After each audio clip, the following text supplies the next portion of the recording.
Laia Etxeberria naiz, 21 urte dauzkat eta sakanakoa naiz. Medikuntza ikasten dut Bilbon, Basurto ospitalean eta 4. mailan nago. Batxilergoa Goierri eskolan egin nuen arlo zientifikoan, eta horrek bultzada handia eman zidan medikuntza ikasteko. Uste dut arlo zientifikoan eta oro har osasun zientzietan asko dagoela egiteko eta gainera, esfortzua handia den arren askotan eta gehienetan bat betetzen du.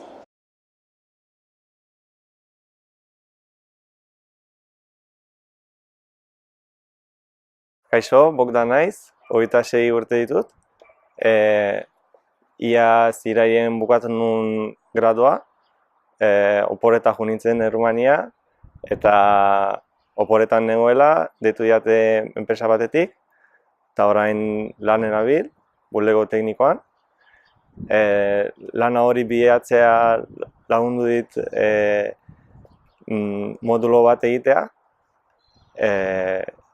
eta gomendatzen dut edozeini lehenengo modulo bat egitea eta gero gradua, zehola asignatura batzuk konbalidatuta edukiko dituzue eta lagunduko dizue gradun zehar proiektu egiten eta edozein gauzotarako gero lana bilatzeko ere bai, oso esperientzi politea bidea hau jarraitzea.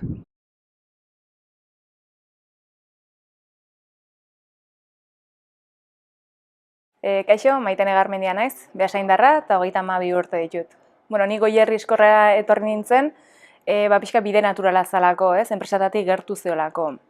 Eta konturatu gabe, pixkanaka indirektoki formatzen jun zien, enpresek hainbeste baloratzen dituzten eta importantek dien puntutan gaur egun, lantaldea, ekipoko balorek, iniziatiba, responsabilitatea eta motivazioa beste batzuen artean.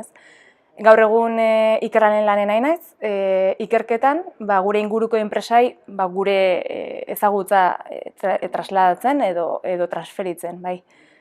Eta gutxi gorabehera hori da nire gaur egungo lana.